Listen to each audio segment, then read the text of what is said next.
भोपाल में OBC reservation को लेकर कुशवाहा समाज ने प्रदर्शन किया। समाज के लोगों ने केंद्र और राज्य सरकार के खिलाफ जबरदस्त प्रदर्शन किया। इस मौके पर कुशवाहा समाज के प्रदेश अध्यक्ष योगेश मान सिंह कुशवाहा और कांग्रेस पिछड़ा वर्ग के प्रदेश अध्यक्ष दामोदर यादव मौजूद रहे। इन्होंने बताया कि महिला आरक्षण बिल में ओबीसी को भी आरक्षण दिया जाना चाहिए।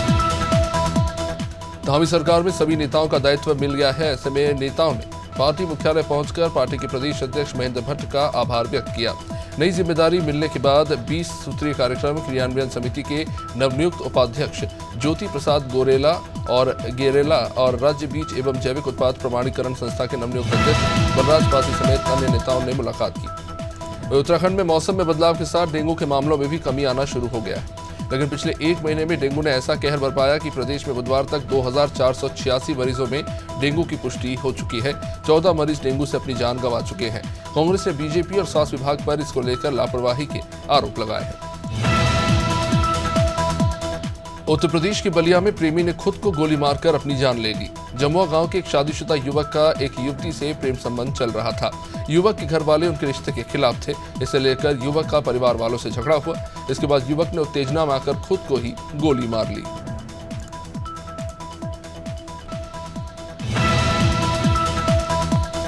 देहरादून में पुष्पांजलि फ्लैट्स के नाम पर करोड़ों की धोखाधड़ी को अंजाम देने वाले राजपाल वालिया को एसटीएफ ने नैनीताल से गिरफ्तार किया।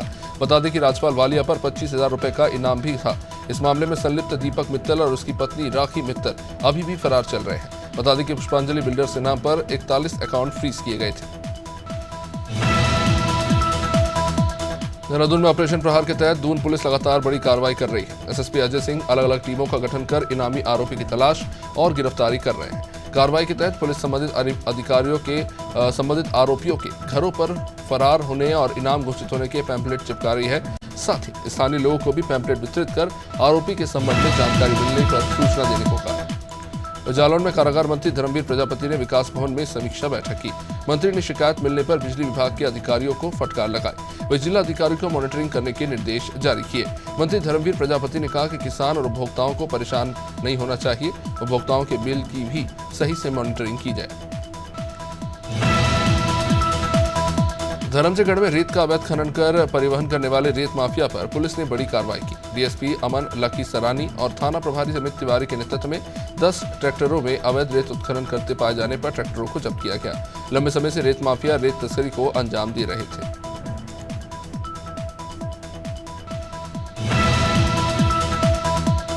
भारतीय वायुसेना का 91वां स्थापना दिवस 30 सितंबर को भोपाल में मनाया जाएगा। इस दिन होने वाले एयर शो में तेजस, मिराज जैसे 30 से भी ज्यादा लड़ाकू विमान और हेलीकॉप्टर करतब दिखाते नजर आएंगे। इस स्थापना दिवस से पहले गुरुवार को भारतीय वायुसेना ने फुल ड्रेस रिहर्सल किया। इसमें वायुसेना के लड़ाकू विमानों ने अपना कमाल दिखाया।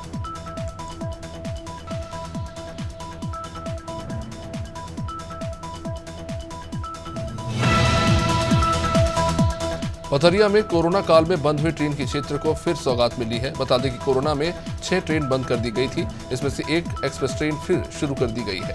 केंद्रीय राज्य मंत्री जल शक्ति और खाद्य प्रसंस्करण उद्योग प्रहलाद सिंह पटेल की खास उपस्थिति में इस ट्रेन को हरी झंडी दिखाई गई।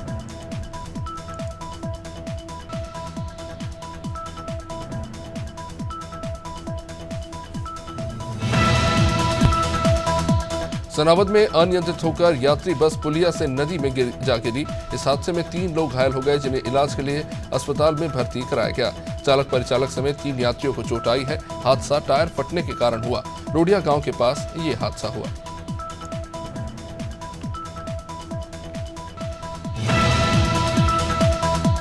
उज्जैन के दुष्कर्म कांड के मामले में पीड़िता के परिवार वालों ने पुलिस पर लापरवाही के आरोप लगाए हैं। बता दें कि पीड़िता सतना की रहने वाली है। परिवार वालों ने बताया कि बच्ची 24 तारीख से लापता थी। इसके बाद 25 सितंबर को परिवार वालों ने जेतवाड़ा थाने में रिपोर्ट दर्ज कराई।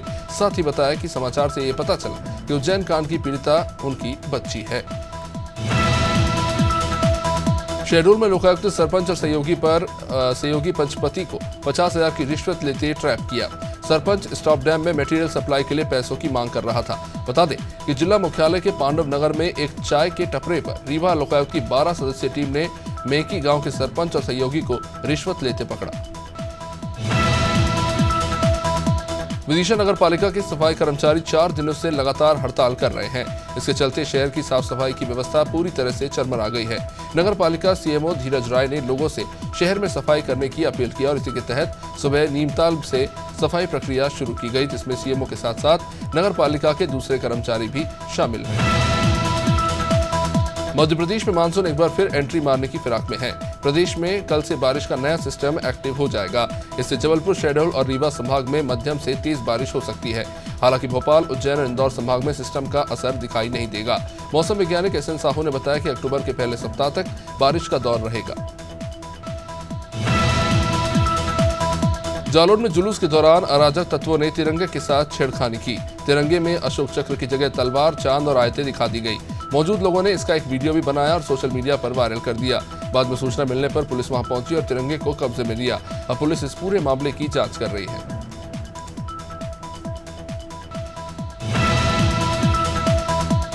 जांजगीर चांपा जिला मुख्यालय की सड़क और नाली जर्जर हो चुकी है, जिसके सुधार के लिए डीएमएफ फंड में 3 करोड़ रुपए से अधिक की राशि स्वीकृत की गई। लेकिन नगर पालिका के अधिकारी और ठेकेदार की मिलीभगत से निर्माण कार्य भ्रष्टाचार की भेंट चढ़ गया। अब इसके विरोध में भाजयुमों ने नगर पालिका प्रशासन के खिलाफ धरना प्रदर्शन किया।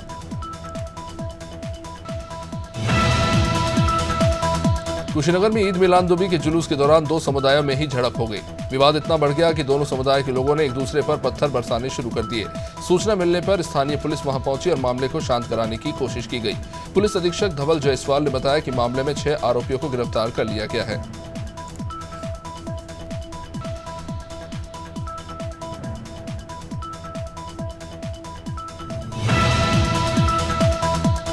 छत्तीसगढ़ के उप मुख्यमंत्री सिंहदेव ने प्रत्याशियों की सूची को लेकर बयान दिया। उन्होंने कहा कि जल्दी ही कांग्रेस अपनी सूची जारी करेगी। चुनाव में जिताऊ उम्मीदवारों को उतारा जाएगा। विधानसभा चुनाव में महिला आरक्षण को लेकर कहा कि ऐसा कोई नियम नहीं है। लोकसभा चुनाव में जरूर विचार किया जाएगा।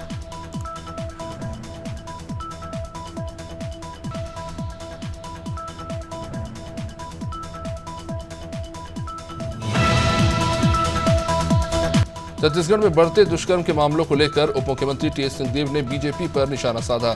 सिंहदेव ने कहा कि पुलिस प्रशासन अपना काम कर रही है, कानून व्यवस्था को मजबूत करने का काम चल रहा है। साथ ही लोगों की जागरूकता के लिए भी अभियान चलाए जा रहे हैं।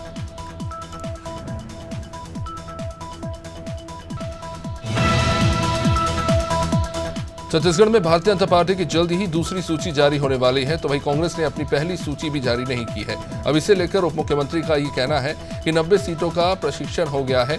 1 अक्टूबर को स्क्रीनिंग कमेटी की बैठक होगी और इसके बाद रिपोर्ट तैयार करके इलेक्शन कमेटी को सौंपी जाएगी।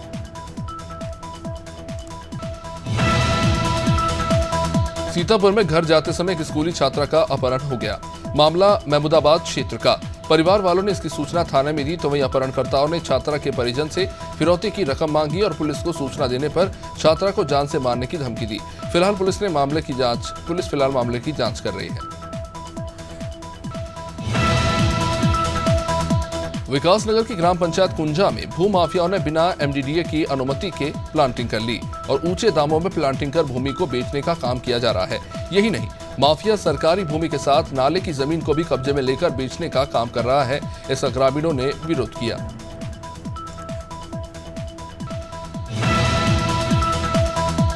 भोपाल में नुआखाई महोत्सव 2023 का कार्यक्रम हुआ, जिसमें प्रदेश में आदर्श उत्कल उड़िया समाज 1 अक्टूबर को राजधानी के शहीद स्मारक भवन में ये कार्यक्रम करेगा।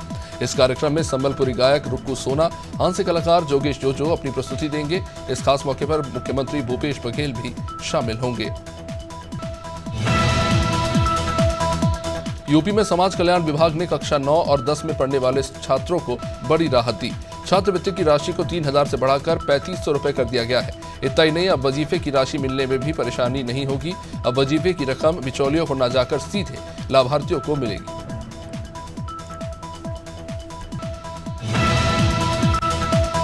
रायपुर में बीजेपी सांसद सुनील सोनी का बयान आया है। उन्होंने कांग्रेस पर निशाना साधते हुए कहा कि कांग्रेस पार्टी आज मजाक बन गई है।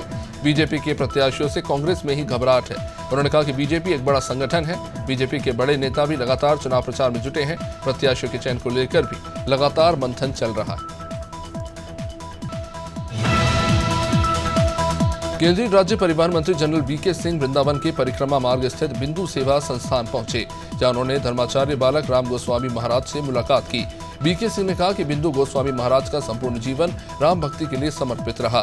इस मौके पर बिंदु सेवा संस्थान के सचिव पूर्णेंदु गोस्वामी ने जनरल बीके सिंह का स्मृति चिन्ह देकर अभिनंदन किया।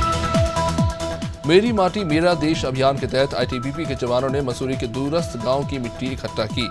आईटीबीपी के हिमवीरों के साथ स्थानीय लोगों ने अभियान में बढ़ चढ़कर हिस्सा लिया। इस मौके पर हाथीपांव क्षेत्र से मिट्टी को सभी लोगों ने इकट्ठा कर कलश में भरा। मसूरी के विभिन्न गांवों की एकत्रित मिट्टी को दिल्ली भेजा जाएगा। बक्सर के खानपुर विकासखंड में दिव्यांग सम्मेलन का आयोजन हुआ। इस कार्यक्रम में हरिद्वार सांसद डॉक्टर रमेश पोखरियाल निशंक शामिल हुए। कार्यक्रम में उन्होंने दिव्यांग लोगों को कान की मशीन से लेकर व्हीलचेयर और बाइक जैसी तमाम जरूरी चीजें उपकरण उन्हें दिए। सांसद ने कहा कि क्षेत्र का विकास उनके लिए प्राथमिकता है।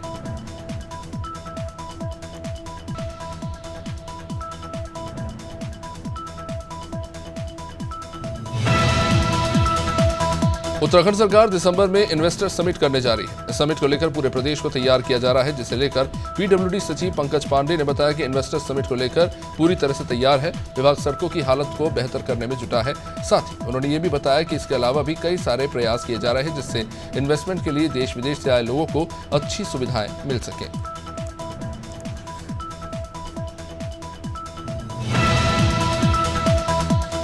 राष्ट्रीय कांग्रेस की प्रवक्ता अनुपमा आचार्य एक दिवसीय दौरे पर भिंड पहुंची। पार्टी कार्यालय में उन्होंने प्रेस कॉन्फ्रेंस की और प्रदेश सरकार पर निशाना साधा। उन्होंने कहा कि प्रदेश में सबसे ज्यादा बेरोजगारी है। भिंड चंबल अंचल में सबसे ज्यादा लोग देश की सेवा कर रहे हैं, लेकिन सरकार युवाओं के लिए जो अग्निवीर योजना लेकर आई, उससे युवाओं का मनोबल ही टूट गया है। जबलपुर की सभी विधानसभा में कांग्रेस की जन आक्रोश यात्रा निकलेगी। रांची कैंट विधानसभा के बड़ा पत्थर से कांग्रेस की यात्रा का शुभारंभ हुआ। इस दौरान बड़ी संख्या में कांग्रेस के कार्यकर्ता और नेता मौजूद रहे। इस दौरान कांग्रेस नेता राहुल सिंह ने कहा कि भाजपा को माफी यात्रा निकालनी चाहिए।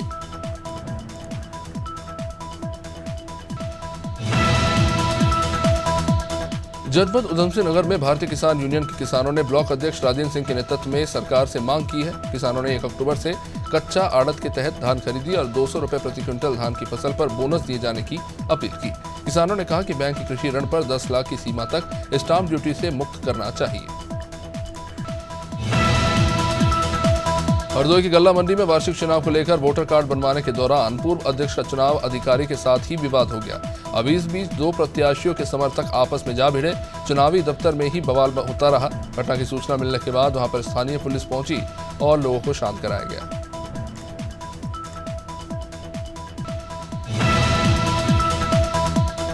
हरदोई में reserve police line parade ground में परेड की गई और इस दौरान सलामी ग्रहण करने के दौरान पुलिस बल की दौड़ कराई गई। टोलीवार परेड ड्रिल का निरीक्षण करते हुए परेड ड्रिल के संबंध में जानकारी भी दी गई।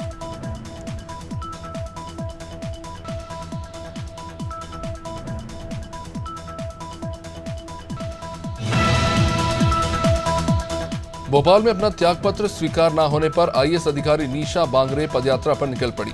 उन्होंने सरकार को आमरण अनशन की धमकी दी है।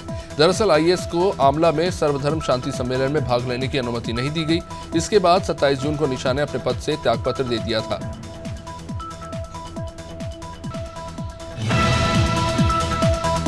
हरिद्वार में वैसे तो श्रद्धालुओं का पूरे साल तांता लगा रहता है, लेकिन पितृपक्ष शुरू होते ही धर्मनगरी हरिद्वार का महत्व बढ़ जाता है।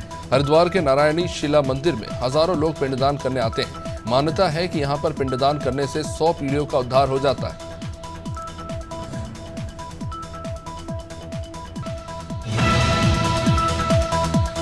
21 सितंबर से श्राद्ध पक्ष प्रारंभ हो गए हैं। श्राद्ध पक्ष शुक्ल पक्ष की पूर्णिमा तिथि से हर साल पितृपक्ष आरंभ होता है। इस दौरान तर्पण से श्राद्ध किया जाता है। मान्यता है कि पितृपक्ष के दिनों में पितरों को मोक्ष की प्राप्ति होती है। पितृपक्ष में पितरों का तर्पण करने से पितृदोष दूर होता है।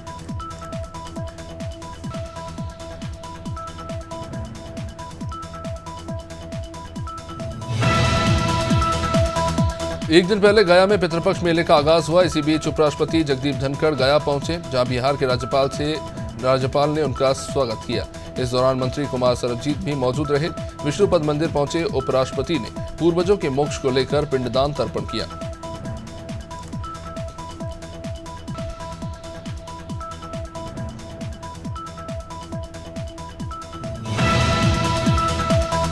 रानीखेत के शिव मंदिर परिसर में स्थापित गणपति बप्पा का विसर्जन किया गया। साथ ही शोभा यात्रा भी निकाली गई।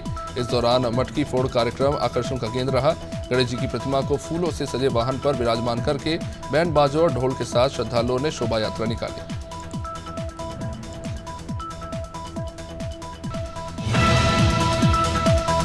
उत्तर प्रदेश के अमेठी जिले में मुंशीगंज अस्पताल बंद होने के मामले ने तूल पकड़ लिया। इस मामले में कांग्रेस के एक नेता के खिलाफ पहले ही एफआईआर हो चुकी है। अब समाजवादी पार्टी भी कूद पड़ी है। समाजवादी पार्टी के विधायक राकेश प्रताप सिंह ने अस्पताल फिर से खोलने की मांग की और करीब 2.5 घंटे तक समर्थकों के साथ धरना दिया। बाद में जिलाधिकारी ने विधायक राकेश प्रताप सिंह से ज्ञापन लिया। पीलीभीत में आबकारी विभाग और पुलिस विभाग की संयुक्त टीम ने अवैध शराब बनाने वाले कारोबारियों पर छापेमारी की। विभाग को लगातार अवैध शराब बनाने वालों की सूचना मिल रही थी। इस पर विभाग ने कार्रवाई की। अब इस दौरान नूरिया पुलिस ने भी सहयोग दिया। छापेमारी में 80 लीटर कच्ची अवैध शराब बरामद की गई और 3 अभियुक्तों को गिरफ्तार किया गया। सिद्धार्थनगर के गोलहौरा थाना क्षेत्र में 3 किलोमीटर के अंदर 2 शव मिलने से हड़कंप मच गया। दोनों शवों को पुलिस ने कब्जे में लिया और जांच के लिए भेज दिया। फिलहाल पुलिस इस मामले की जांच में जुटी है। स्थानीय लोगों ने हत्या की आशंका जताई है।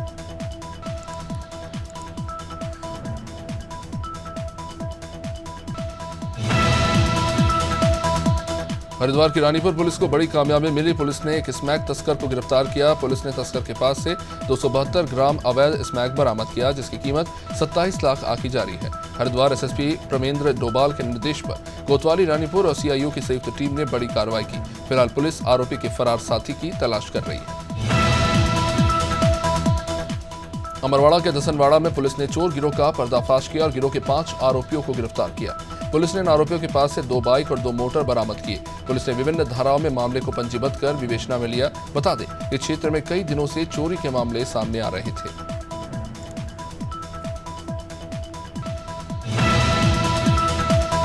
बहराइच में मौलाना ने बच्चों को डंडे से जमकर पीटा, जिसका ये वीडियो वायरल हो रहा है।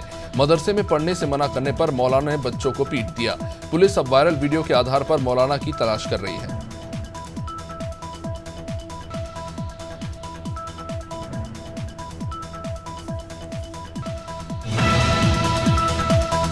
कोलारस में तेज रफ्तार का कहर देखने को मिला। यहां देहरा दागड़ेश गांव के पास मजदूरों से भरी ट्रैक्टर ट्रॉली को तेज रफ्तार बुलेरो ने टक्कर मार दी।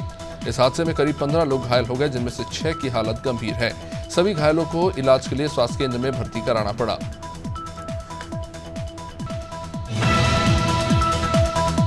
हमीरपुर के मोधा से डीजल लेकर गांव लौट रहे 2 सगे भाइयों को सामने से आ रहे ट्रक ने टक्कर मार दी। हादसे में एक भाई की मौत हो गई, जबकि दूसरा भाई जिंदगी और मौत से लड़ रहा है। ट्रक चालक ट्रक छोड़कर हालांकि इस बीच फरार हो गया। पुलिस फरार आरोपी की तलाश कर रही है।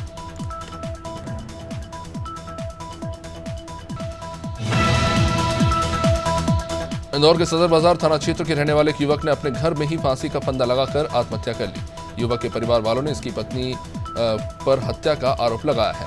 मामला सदर बाजार थाना क्षेत्र के रामबाग का है। फिलहाल पुलिस इस पूरे मामले की जांच कर रही है।